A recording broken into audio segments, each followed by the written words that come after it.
So, hello and welcome everyone. A warm welcome to all of you joining us from different parts of the world, whether it's morning, afternoon, or evening, where you are. We are so excited to have you with us today at Little Leaps. It's truly wonderful to come together as a global community of educators, parents, and change makers to explore how we can empower the next generation. Today, we are honored to have an incredibly inspiring guest with us, Gavin McCormack. Gavin is an award winning educator, Montessori advocate, author, and co founder of upschool.co. His mission? To transform education and equip children with the tools they need to tackle real world challenges with creativity, resilience, and compassion. Through upschool.co, Gavin provides free global educational resources, encouraging schools and families to inspire children to become problem solvers and change makers. Beyond his groundbreaking work in education, Gavin is also a prolific author of children's books and educational materials that promote kindness, leadership, and curiosity. His book, The Potential in Every Child, has touched the hearts of educators and parents alike, offering a heartfelt guide on how to unlock every child's unique gift and ability. His storytelling is infused with deep belief that every child holds the potential to make a difference in this world. We are truly honored and excited to have Gavin with us today to share his insights and vision for transforming education for global challenges. So, welcome, Gavin. Wow, what an introduction. I feel embarrassed that you said all those things, but thank you. I'm also honored to be here. Appreciate you inviting me along. Sure. So, Gavin, you have decades of experience in Montessori, right? So, how did you stumble upon this journey, and what sparked you for you to, become an educator? Okay, so I mean, it's a long story, but I've just finished writing a book on this. So I've written a book with Simon and Schuster called Raising Resilient Children. And in the beginning of any book, if you're writing a book, you have to introduce yourself and say to the reader, "This is who I am, and this is why you should listen to me, or potentially why you should listen to me." So at the very beginning of my life, when I was in high school, I was lost. I really was lost. I didn't know what I was going to be, what I was going to do with my life. I had my father had left before I was born, and it was me and my mum, and my two brothers, and then my stepfather. And I was at school, and we didn't have a lot of money, and things were tough, and it wasn't easy. But then a glimmer of hope came my way, and it was a teacher called Mr. McKinney. And when I was 16, I really wanted to be a teacher because I'd been running a little youth club, and I'd been working with some children during lunchtime, teaching them football or soccer. And my teacher took me aside and he said, I noticed that you've said you want to be a teacher. I said, I would love to be a teacher. And he said, you have zero chance of being a teacher. No chance. And I said, what do you mean, no chance? And he said, there is a chance, but it's very low. He said, your grades are predicted as two Fs and two Es. Now, you're not going anywhere near a teacher training course with those grades, but I can see that you like geography. And he was my geography teacher. And I said, yeah, I love geography. And he said, if you do what I say for the next 6 weeks, if you follow my advice, you do the homework I give you and the projects I assign you, you can probably get a grade C instead of an E. And with a C, you can probably get into teaching college. Now, at that moment, that was the first moment that a teacher had pulled me aside and let me know that I matter to them. My life was important to him. He cared about me, and I immediately trusted him. So I went home and I did everything he said for the next 6 weeks. I drew diagrams, I read books, I sat in my little bedroom with a little torch and I was doing my work, and I got a C. I got two E's, a D, and a C, and I got into, they're terrible grades, I know, and I got into teacher training college. And the reason they're terrible grades is because I was struggling to be alive at school. I was struggling to survive. So learning was not a thing because I had so much other things on my plate in terms of bullying and being isolated and being poor and not having the things that other kids had. Um, and and then I went to teaching college and I became a teacher. And I was very proud of being a teacher. Teaching for me is a profession of the gods. If you're a teacher, it's amazing to be a teacher. And 10 or 15 years into my journey as a teacher, I was pushed into Montessori education by somebody who said, "I think you're a Montessori teacher, but you don't know." And Montessori in India or in Bangladesh or in Nepal means kindergarten. But actually, Montessori is a lifelong educational pedagogy from 0 to 25. So I took a diploma in Montessori education from 0 to 12. I became a Montessori teacher, and then I became a Montessori school principal.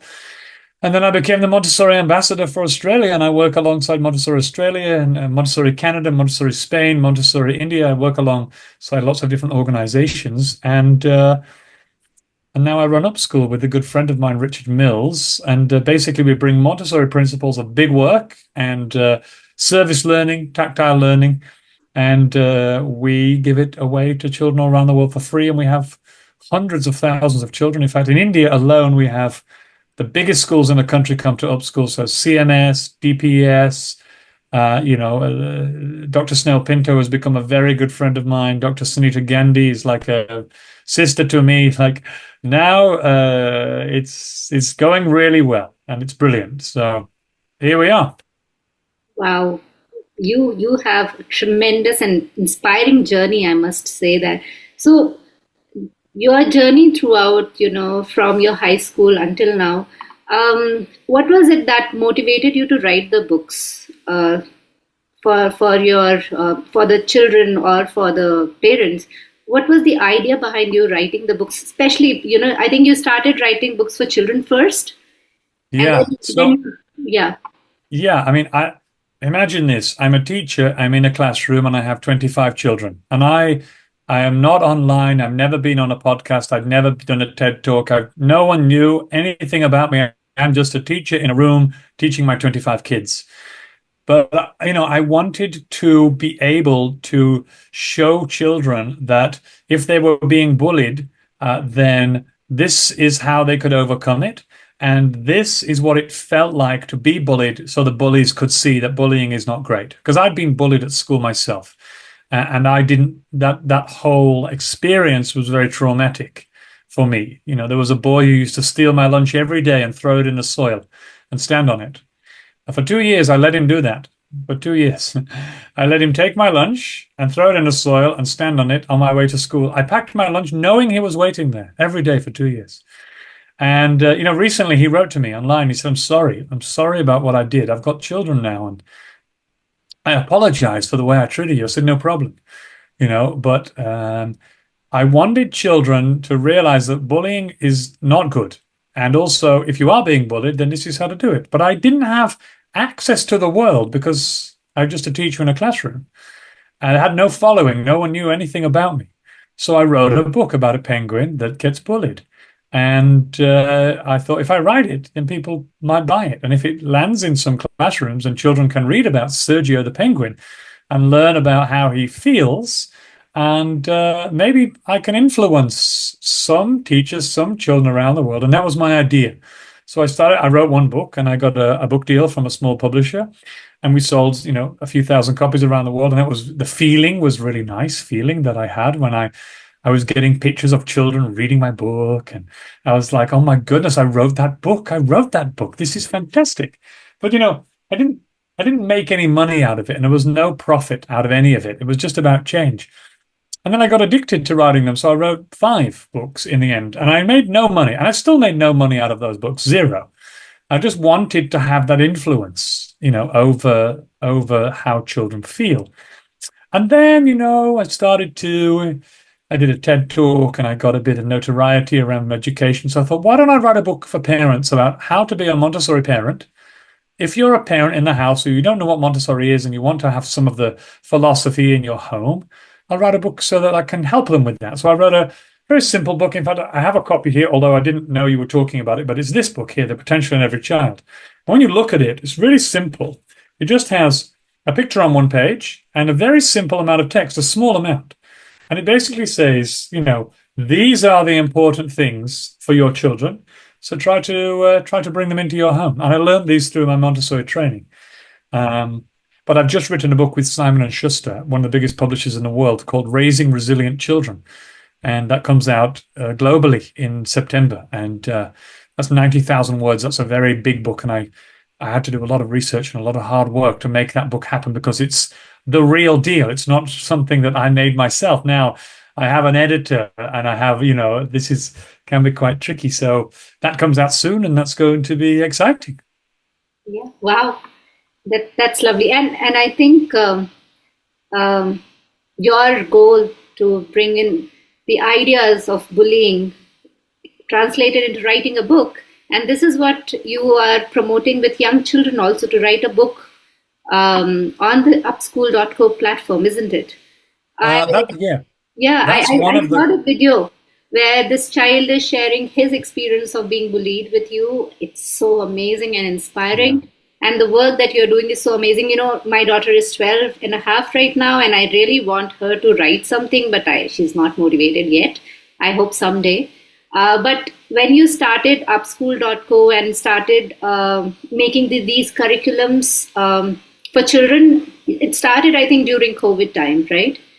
Mm, So I was one of the parents who was actually taking all the contents and helping my daughter at home because she is a Montessori child. wow. So it was wonderful. I think more than her, I was pretty excited. I wanted to learn more from whatever you were sharing. So yeah, whatever you have done so far is fantastic. And would you like to talk a little more about Upschool, the work that you do at upschool.co, and how schools or families can get associated with Upschool so that they can help their Sure. children get better? Yeah, of course. And I'm grateful for your compliment. When it was COVID and teachers and parents were struggling, I just started giving away resources to help them. Every night I made a new resource and put it online and said, if you're struggling with your kids today, take this. Yeah. And you do these things because when you realize how good it feels to do good, you just want to do good all the time. And that's part of upschool, really. We want children to also feel that. So in order to describe upschool, it can be quite tricky, but I'll try to do it in a way that I think will summarize it. So, in a mainstream classroom, regularly in the majority of the world, you will be learning about, let's say you're learning about trees. Okay, now botany is on every curriculum in the world. You'll find botany sitting there. Okay, so learn about trees, plants, insects, the food cycle. All these things are really important, of course. But what we know from neuroscience and through the research that I've done with Professor Mark Williams, what we know is that if you want children to retain the knowledge, so you teach them something and you say the words and they read a textbook and then they go home and you ask them to remember that for a test on Friday. There's a very strong chance that on Friday they'll remember zero of what you've said. Absolutely zero, not even one word. And what's amazing is that when you go to bed at night, that is when the learning takes place. You learn nothing, zero. This is going to be an existential crisis for you, maybe now, but you learn zero during the day, zero. So you absorb knowledge in the day and it goes into your short-term memory and sits there. And it just sits there until you go to bed. When you go to bed, you close your eyes. And your brain at that point wakes up and says, oh, Madhuri is asleep. She's fast asleep. Now your brain wakes up and it does something amazing. It decides of all the 7,000, and it's about 6,000 to 8,000 thoughts you will have a day. Of all the 7,000 things that you have heard or felt or touched or learned during the day, which ones is your brain going to keep and move into the hippocampus, the long-term memory, and which ones is it going to dissolve? And this process is called synaptic pruning. And what happens is you have this knowledge in your short-term memory, and your brain, literally like a pair of scissors cutting a bonsai tree, goes around all 7,000 thoughts and decides which ones am I going to move into the hippocampus and keep forever, and which ones am I going to cut and dissolve into the lymphatic system, and in the morning they'll go into the toilet, basically. Okay? So we know that's a process. What we need to realize is what allows the brain to keep knowledge and what allows it to dissolve it. Now, if your brain has heard some words or read some text, the brain knows I can hear words very easily and I can read text very easily indeed. So keeping those things is just a waste of space in my brain. The brain has 3.5 petabytes of storage, which is enough for 400 years of 4K footage. So you could never fill it, but the brain has no idea how much storage it has. It's very efficient. It just wants to keep you alive. So it never wants to reach its maximum capacity. This is why it does this process of synaptic pruning. So what forces the brain to move knowledge into the long-term memory, which is what we want? If we're teaching, we want retention, right? Is this choice, freedom, risk, touch with the finger. Touch with the finger is one of the most important of all, and emotions.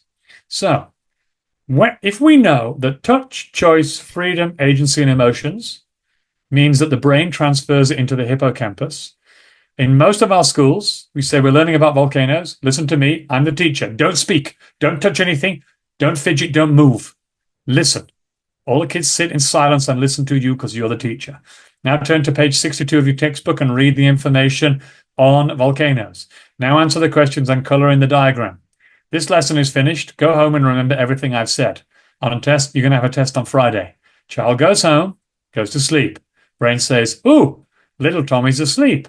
Okay, let's go through all the thoughts that he had today. La, la, la, la, la. Oh, what about this stuff about volcanoes? Oh, well, he heard some words and he read some words. So let's just prune it because we can learn that again. It's very easy to get.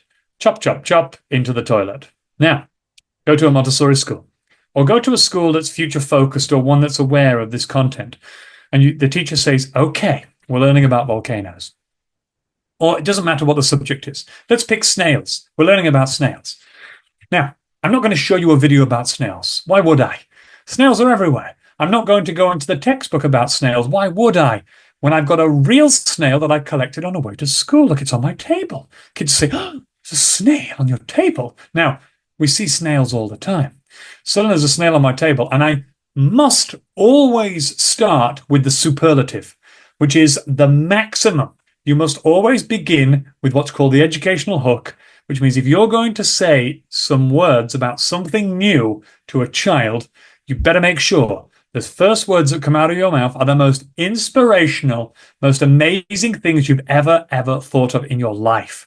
So you say to the children, there's a snail on my table. He's hiding in his shell. Did you know the snail's shell is one of the hardest materials on planet Earth? In fact, a snail is one of the oldest creatures ever lived. And he's hiding in his shell because snails feel vibrations. They feel vibrations in the air. They're not looking for fear. They're not listening. They feel vibrations and they have serious anxiety. Now, this snail is out of context. He's not on his leaf. He's not in the garden where he normally is. He's in a room. And if you're quiet, if you're really, really quiet, he'll feel that he trusts you and he might appear. Now, the children, you do this, dead silence in the room. Doesn't matter how old the children are. I've done this with adults. Silence. And suddenly, one antennae comes out of the shell. And every child, look, he's coming. And then the snail comes out like this.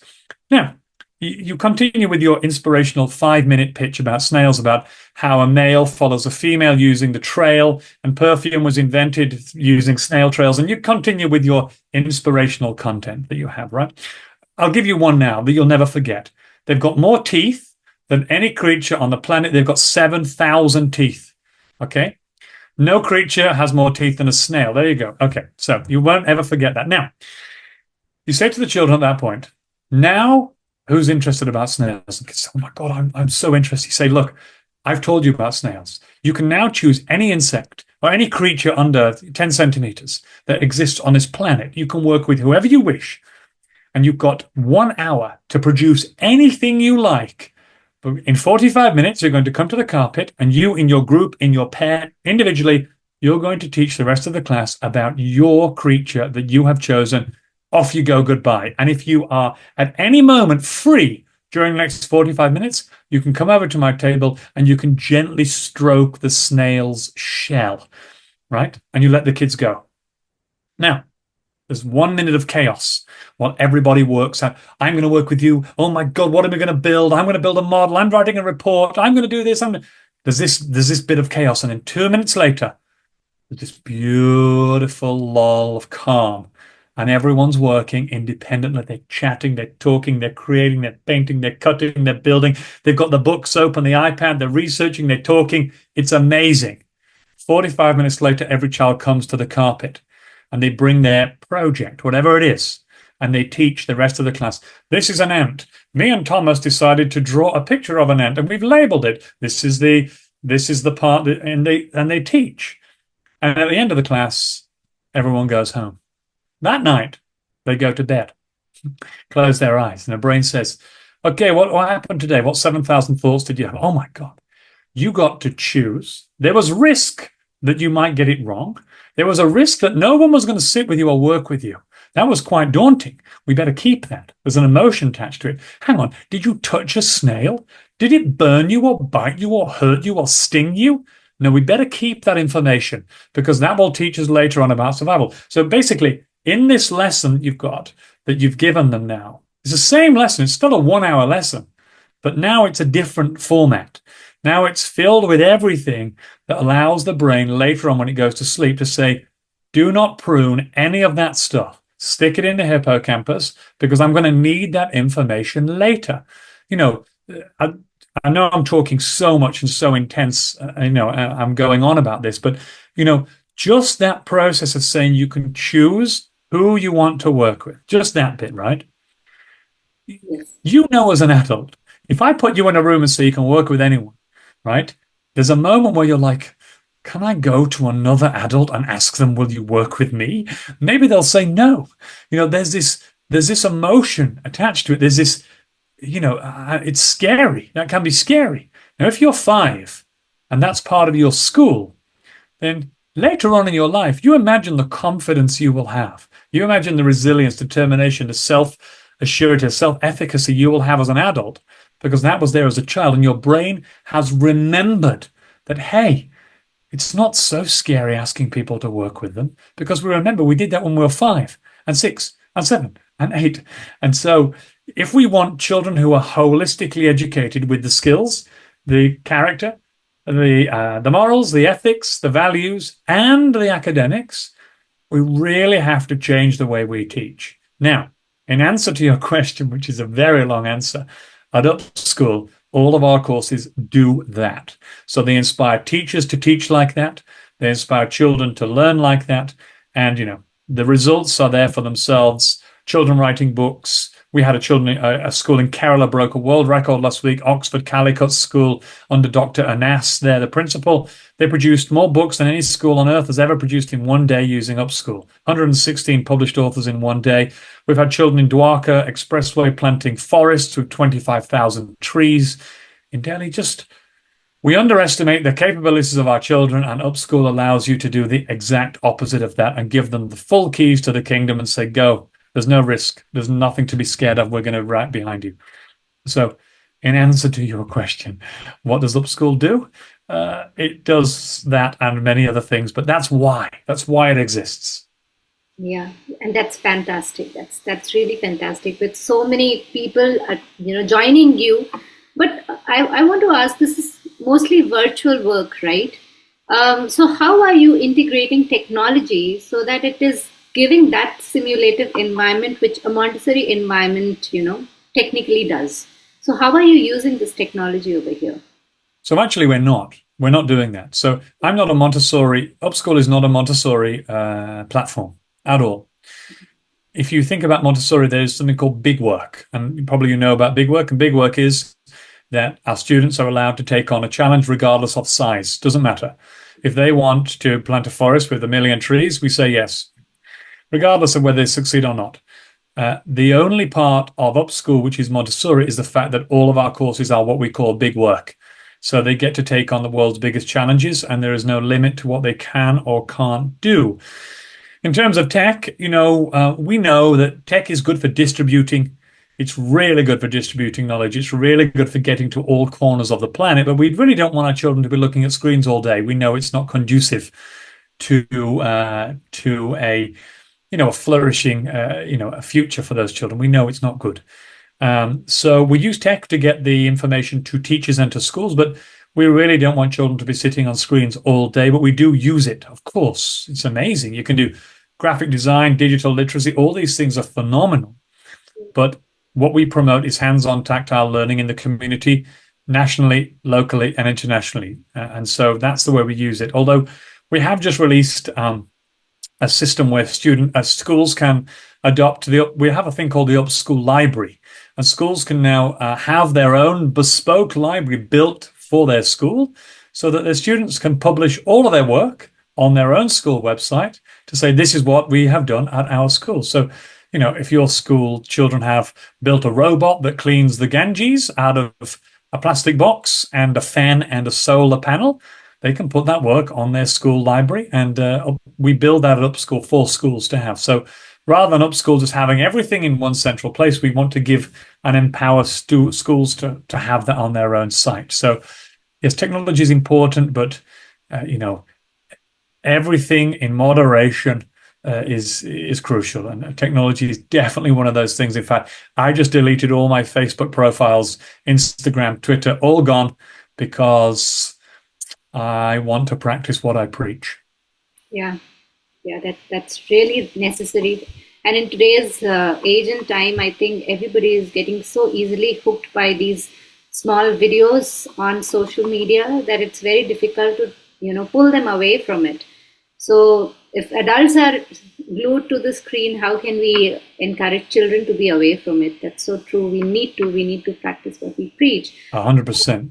So having said this, the topic is transforming education for global challenges.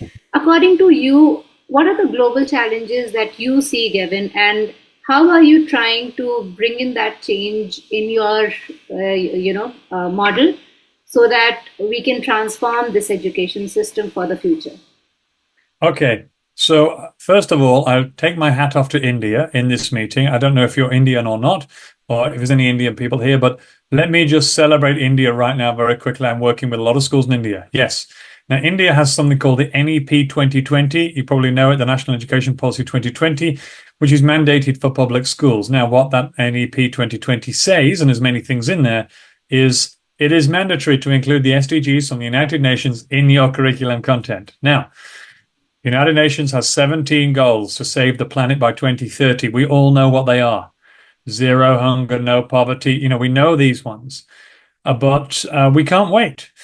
We cannot wait until 2029 and start doing them. That's too late, okay? And what we see in terms of the future is that the future of our world is sitting in the kindergarten classrooms of our schools today. The success of the education we deliver now, we can't see it now. We'll see it on the citizens that are walking around on the streets in 20 years. That's when you'll see success. There's no grade or point or score or ranking or PISA scale that will tell you. The people who are walking around in 20 years, that's the success of today's education system. So, with India taking on the NEP 2020 and saying, look, there are 17 goals, and we want to let our children understand that they can play a part in influencing what their future looks like. Now, I don't remember when I was at school, my teacher saying, guys, you're 10 years old. In 30 years' time, you'll be 40. And what do you want the world to be like? Let's make that happen now by allowing you to make significant change in the world today. So the future is something that you want to walk into. India is doing that right now. With 1.3 billion people in a country, they're leading the charge. And I'm working with some of the biggest schools in India, and I'm very proud to be associated with those schools and the people of India, because I think that's amazing to have that. And I want to see more countries come on board to say that. But the future of education and what does it look like for our students? Ultimately, it's about empowering them to know that if they learn something, whatever that might be, the success of their work that they have done is not qualified by a point or a grade or a ranking or a statistic. That is not success. Success in our students is that the work that they have done has made the world a little bit better. That's it. If we can do that as a community parents and schools collectively, you'll have a future generation of students who are indoctrinated with empathy and love and understanding and compassion, and what's more important, perspective. Because right now we have a world where we see wars and we see famine. We look at it, just look at Africa, okay?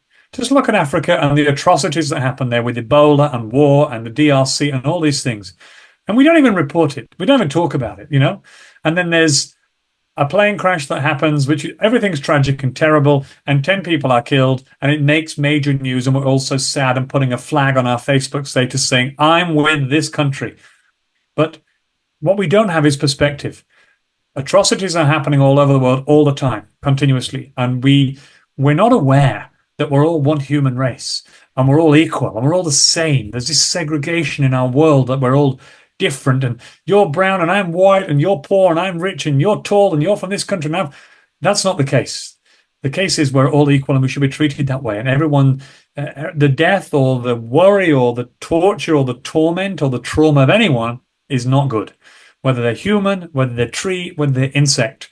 What we need is a future generation of children who walk in our streets in 20 years saying, there is a problem. That problem is everyone's problem. And therefore, we all have to play a part in fixing it. Whether it's a snail walking across the pavement and they move it out of the way so it doesn't get squashed, or they take the lead in using renewable energy or recycling their waste, or not buying products from big corporations that produce lots of toxic sludge in our oceans, or whatever it's going to be. We need to cultivate a future race of citizens, of children, of leaders who have all those core principles that will make the world better. And I think the revolution in education must include that. It must include values, it must include character. And quite often what we do in schools is we say, what will my son become? Will he become a doctor? Will he become a surgeon? Will he become a lawyer? What we don't say is this: what kind of values will my son have? What kind of character will he have? What kind of human will he be? And I want to choose a school that not only allows him to be academically sound and get a nice job, but also I want a school that builds his values, his morals, his ethical understanding, and his character. And that is what I would like to see. And that's what I'm really working towards fighting for, because we can do both at the same time. You can teach literacy at the same time as teaching values. You can teach science at the same time as developing essential skills. We just need to stop, see what's working and what's not, regroup, and realize what matters.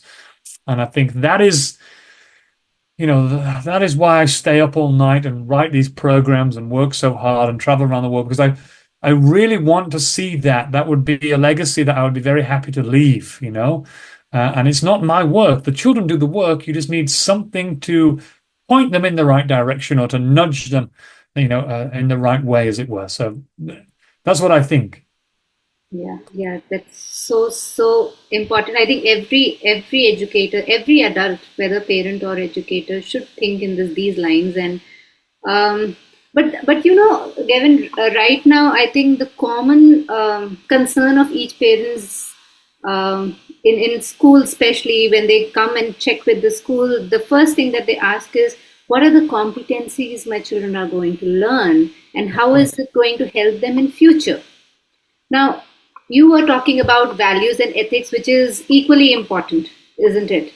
And people disregard it because, as you said, everybody wants to see their children becoming a doctor or an engineer or a lawyer or some public servant. But nobody thinks about the values and the ethics. And this is where I want to ask you, when we are talking about competencies, how can we blend these ethics and values, which goes with the competency, to give them a life skill that is socially required for the future? So just imagine that there's so many. What we're talking about here is holistic education. Okay, we're talking about social, emotional, academic, and spiritual. Right? Really, you're talking about those things. That's the whole child, as it were. So, are we covering all bases? first thing to say, and I talked about this morning with somebody else, was that you really need to re-educate parents first. That's your first point of call, because what parents might deem as a good school or a good education might be based on what happened when they went to school. They're okay. I'm okay. I went to school and I'm fine. So this should be fine too. Or I want to say to my friends and my family, my son's a lawyer, my son's a doctor. I want to be proud. But when you start to look at the research around what parents truly want, okay, you find three things, the top three. When you survey parents, and the research will back this up, and you say, what do you want for your child? What are your top three? The top three are these. Number one, happiness. They want their child to be happy. That's your first one. Number two, you want them to be safe. So you want them to be happy. That's very important. And number two, you want to be safe. And number three, you want to be smart. Okay? So when parents answer that question, I want them to be happy, I want them to be safe, and I want them to be smart. You say, wonderful, let's start with happy. Let's go with happy first. Safe is easy. We've got locks on the doors and there's no, glass on the floor and, all this kind of stuff. That's an easy one in schools. But happiness is not easy. And we often misunderstand what that means. We think right now, majority of us think, and this is a misrepresentation of what's true, we think that money and wealth and power and accolades and growth will make you happy. Just go and have a look at the richest people in the world and see if they're happy. They're not. They're not. And they're not happy because of one really important thing. They're not happy because they don't have freedom. Freedom determines happiness. In fact, that is what we're all aiming for. Ultimately, we think if I get loads of money and get rich, I will be free. I can then escape the rat race and I can be free and I can go to the beach and relax all day. Okay, that's what I can do. I'll be free if I've got loads of cash. But what happens is with our children, if we go down that route, is we say to them, okay, little Tommy, so listen, I want you to be successful. So you're going to go to school and you're going to study really hard. You're going to pass this test. And when you pass the test, you're going to get into the top class. When you get into the top class, you're going to get into a better school. When you get into a better school, you're going to go to an amazing university. When you go to an amazing university, you get an amazing job. When you've got an amazing job, you'll get loads of money. And when you work hard on your job, you get promoted until you're the CEO. And when you're doing that job, you can buy a Maserati and you can buy a mansion and wear a Rolex and maybe a private jet. Then, little Tommy, you'll be free and you'll be happy. By that time, the child is 65 years of age. And the whole life has been wasted doing something they didn't want to do, chasing this happiness, which when they finally get to 65, they've got arthritis in their knee. They can't run around anymore. They're tired all the time. All these things are happening. And so they go to Goa. And they go to an ashram to find themselves because I've seen them on the beach. They're all sitting on the beach in baggy trousers with earrings and they're lost. Oh, God, I didn't do anything. I better go to an ashram or go to an orphanage in Nepal. It's true. And you're laughing because it's so true, right? Now, what we need to do is stop doing that immediately, right? We need to stop, straight away. That's not it. So imagine, let's go back to that lesson on snails that I was telling you about before, right? So now what you have, you're in class and you're in kindergarten. And your teacher in this school that's geared up for the future and ready for, to give children this freedom that they want, which freedom equates to happiness. We know that. The teacher says, you can work with whoever you want, but this is the important bit. You can represent your research on your insect any way you wish using the resources in this room. So you, Madhuri, you might make a diagram. Okay. And we might have Mary, she might build a model, of a snail. You might do a diagram. I might make a rap. I might make a song. Somebody else might make a dance, all these different things. And children come to the carpet to share their work in their own way, their own form. Now, let's say Mary was in this meeting. Her father might be an architect or a builder or a designer. She's seen him at home making models and she thought, that looks really interesting. Okay, now no one's telling Mary, you're going to be an architect. But she's been influenced by her father because she copies him because she looks up to him. So she builds a model of a snail in the class, thinking, my dad's doing it, I'm building a model too. She brings it to the carpet, and when the teacher says, teach us about your insect, she says, here's my insect. It's an ant. I've built a model. What do you feel? I said, well, I like it, but I actually didn't enjoy building it. It's not very fun for me. Oh, what are you going to do next time? Well, next time I think I'm going to paint a picture instead. Maybe I like painting. Now, you do that repeatedly with your class. And what happens is they find out what it is that they want to be without you even asking them, what do you want to be when you're older? They discover, oh my goodness, like when I paint, I am in heaven. Like I could paint for my whole life. Not only do they do something they love, but they're still doing the work. They're still proving they know about snails or ants or whatever it's going to be. But they're also mastering a talent, because when you love something, you just want to keep doing it over and over again. And so they master a talent. So they emerge from school at 16 and they're going to university. And what do? They don't do what mum says or what dad was. They do what they love doing. They say, I'm going to do a Masters of Fine Art. I've discovered in the last 12 years that I would do art till the end of my life, and I'll never work a day in my life because I love it so much. So there are two routes to take. And if you want your child to be happy, the first one, where they end up in Goa on the beach in baggy trousers, is definitely not happiness. That's regret, right? The second one is pure freedom, pure happiness, pure choice. And if you want to be proven that this is the case, go to the PISA rankings, which are released by the OECD every year. Singapore, Macau, Taiwan, Japan, your top 4 academic countries in the world. Go and look at the happiness report from the same organization, the OECD. They don't even register in the top 50. Top 4, Sweden, Iceland, Denmark, Finland. Why? Trust in their government, freedom in their lives, lots of choice.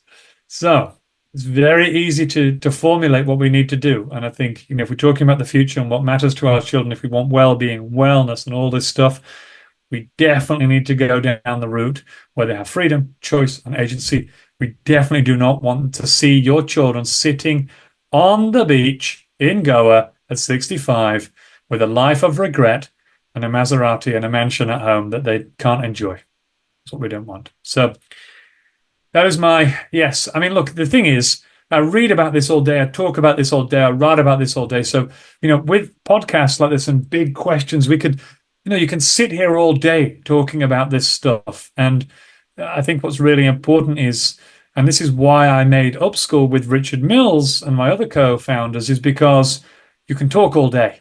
But if you haven't got anywhere to go to get this stuff, you might say, Mary might say, wow, this sounds great, but I can't do this. I don't know how to do that. I don't know how to pull it off. You go to upschool.co, you find the training to do this. You find the resources to do this. You find the courses to do this. You find everything you need to pull this off in your room. And, I had a talk this morning with Zur. She's here. Hello, Zur. Nice to see you. We're talking about this morning, to be a Montessori teacher and to have this education takes years. You have to leave your job and go and spend a lot of money. So I wanted, and we wanted at Upschool, to make this kind of learning accessible to all. So it sits there, it's free. You can go and you can choose any course you want and just go, you know what, I want to try this with my class.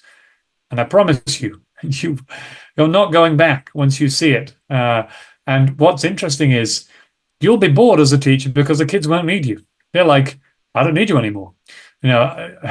Thank you for giving me the inspiration. Bye. See you in a week. I'll bring my project to the group. And that Montessori said, and everyone who's Montessori here will know this, the success of a great teacher is when she's no longer needed. And, we should aim for that. Yeah, I hope every teacher thinks this way. So that was the question. So we are talking about encouraging children to do things that they really enjoy doing, they like doing, right? And Montessori environment is such that it actually incorporates that kind of a culture where children can go pick their work, and as per their choice, right?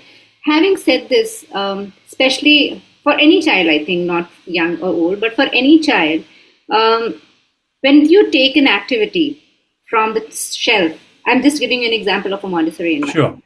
When you take an activity from a shelf, um, I'll give you an example of a toddler. So, say for example, the child wants to scrub the table.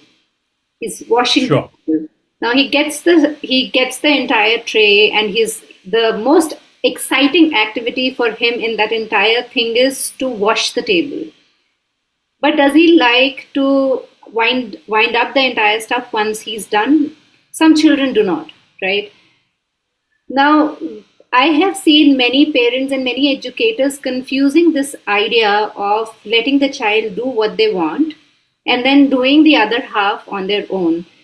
How can we, make parents or educators understand that even if you enjoy something, there will be some part of it which is boring, but then it is your responsibility because you have chosen it to complete the entire cycle. Sure.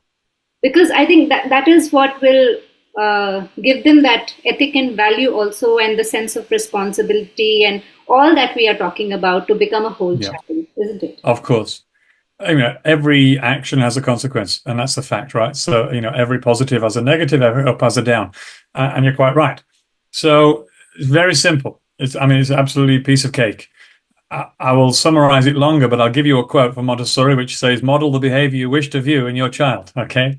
So children look, and we talked about this morning as well, which was really interesting. Children have 2 points of reference when they're trying to figure out how they're going to live their life. They look at two people. They look at their parents and they look at their teacher, right? Thirdly, they look at their peers. So the first two are mum and dad, and the second is teacher, and the third is their peers.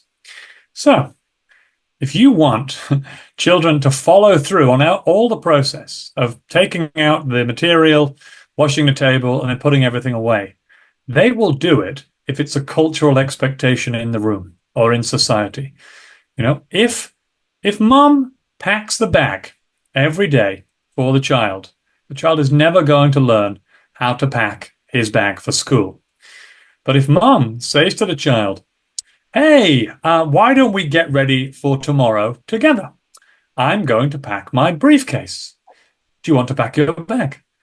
Child, as you know, an adult's work is the play for a child. They would just want to be us, okay? They say, oh my God, I can pack my bag. I'm a grown-up. I can do grown-up things. You sure can. Let's do it together. Okay, I'm going to get my files and my Filofax on my laptop. What are you getting? Oh, I'm getting my hat and you're discussing, what do you need tomorrow? Well, tomorrow's sports day. I better take my shoes and my sun cream and my hat. Okay, are we all done? We're all done. No problem. What the parent models and what the teacher models, the child will just do. You can see it. And neuroscience tells you it's a fact. They have a neuron called a mirror neuron. Mirror. What they see, they copy 100%. And, we talked about it this morning too, but 0 to 7, that's your window. That's your window of time. Whatever you want it to be, you show them, you demonstrate it in front of them between 0 to 7. If you don't, very hard to get them to change their routine, their cultural norms after that. So packing things away and, picking them up and putting them down, you do it in front of them. If the teacher's doing it, and I'm sure they are, a Montessori teacher would model this 100%. But if at home, when a child finishes their dinner, they just leave the plate on the sofa and mum picks it up and puts it in the dishwasher, then, mum and dad always win that battle. They trump every time because they have more time. They are blood relatives. The child will always look to them. And so schools and homes need to be on the same page. And it's really the school's responsibility to say, in school, we do these things. Get the mums and dads in and say, listen, if you want the best for your child, if you want to be successful, you need to replicate what we do at school. And the parents say, well, what do you do? And instead of telling the parents what you do, and I used to do this in my school, and I put this in my book, I used to invite the parents into school, and we would pretend that the parents were children. We'd sit them down at the child's tables when the children were not there. We'd teach them like a child, just like I explained before. Right? We said we're going to learn about snails, and there's a snail right here. And at the beginning, the parents were, oh God, this is so patronizing. Why are we sitting on baby chairs? We're grown adults. This is not cool. 15 minutes later, They're all working in groups, cutting paper and making models and designing things and having a great time. And you then ring a little bell and you say, by the way, I just want to let you all know, look how happy you all are. And they realize, oh my God, I'm actually having a good time. I'm a 45-year-old man. I'm a CEO of an organization, but I'm making a model of a snail here. Can't believe this is fun. And you say, if you're having fun, imagine how much fun your 5-year-old is going to have. And then when they finish the process, you say, now in a Montessori classroom, we always put everything away. And you say, well, why would we do that? Surely the cleaners are coming. Say, no, no, no, no, no. There are no cleaners here. Tomorrow, your children are going to come into this classroom and they're going to want to build snails too. If you leave the place trashed and there's no paper in the paper drawer and the pencils aren't sharp, then guess who's going to suffer? Your kids. And you say, oh, I wouldn't want my kids to suffer. Then you better make sure you leave it perfectly so they can survive. And they go, I know why we do this now. And then you tell them, that's why you do this at home too, because we want the same expectations at home and at school. So perspective, once again, is very important. When they know what it looks like through the eyes of a child, their child, they're fully invested. And so, yeah, it's very interesting. The whole thing is very interesting. It's like a game of chess. There's quite a few pieces to move around, but if you can do everything and put everything in its place and make the effort to get it right at the beginning, then you don't need to do much later on. It's like, if you're building a tower block with no foundations, the tower is going to fall down later. But if you set the foundations, which take a very long time, and then you can build the tower block as long as high as you want, it will always stand up. And that's the same with our children.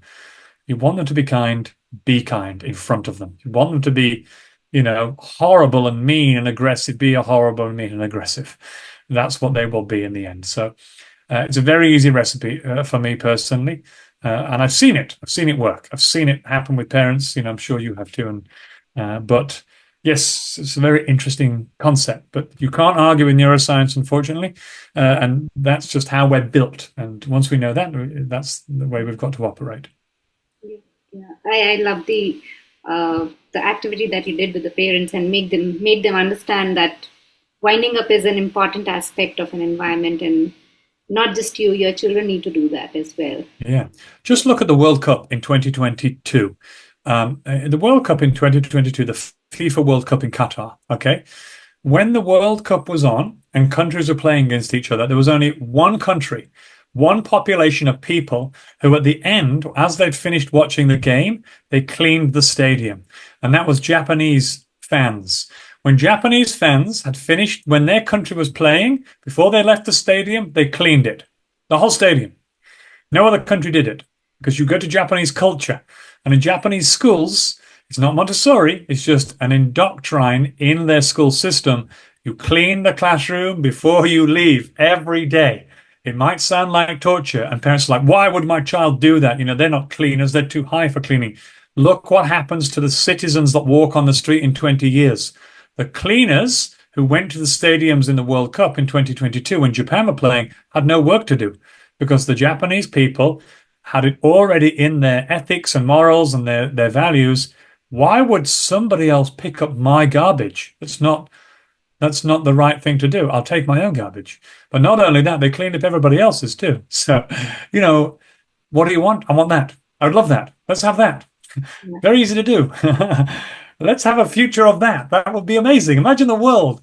Imagine plastic pollution if everyone was a Japanese citizen at the World Cup. We wouldn't have a problem in the ocean at all. There would be no plastic pollution on the planet, because they would be like, okay, this is my garbage. I'm going to recycle it and put it away. It's the evidence is there. Just look at the anecdotal evidence. It's right before our eyes. We just need to bring it into the forefront in our schools and make it important.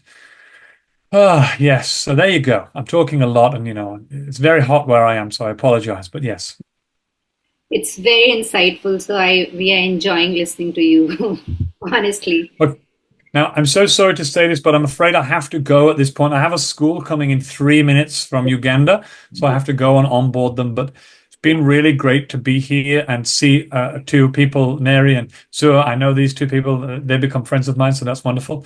And Zura's probably bored of me to see me twice today in one day. So, anyway, never mind. But thank you for having me. I really appreciate it. Thank you for coming and joining us today. It was a fantastic session, and I loved everything that you said, Gavin, because everything makes so much sense, and we need to have that change. And like you said, when you start today, you see the change in 20 years. So we have to plan it today itself. So yeah, great, great, and you have a great weekend ahead. Thank you everyone for joining in today, and bye bye. Take care. Okay, bye. Thank you.